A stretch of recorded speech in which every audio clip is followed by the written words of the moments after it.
Erokamano kuom edukete Ramogi TV kawadhi nyime. Doho ma Mombasa ng'ado ni bengi mitudo gi wang' jowi mar jadolo Ezekiel odero mar kanisa man New Life ibiro med lor kanonro pod dhi nyime.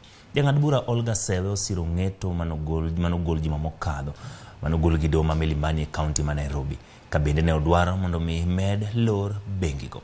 Doho nowacho ni aguch bengigo maromo 15 kod wang' jowino pod ibiro lor ka okinde mag jadolo Ezekiel koro ikwayo mondo chwalo kwayo mora ma gin go e doho ma Milimani ka jadolo no to koro oyiene dhi nyime gi chenro mag lamo e kanisa no.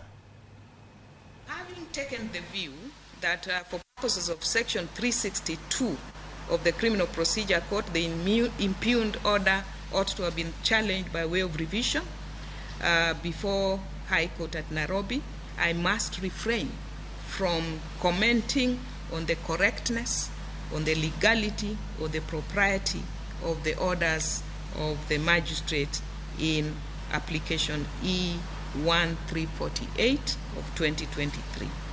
Of course, other avenues open in the circumstances would be a review before the magistrate himself or an appeal from the decision of the magistrate. So in the light of the foregoing, the orders that commend themselves to me and which I hereby grant are as follows.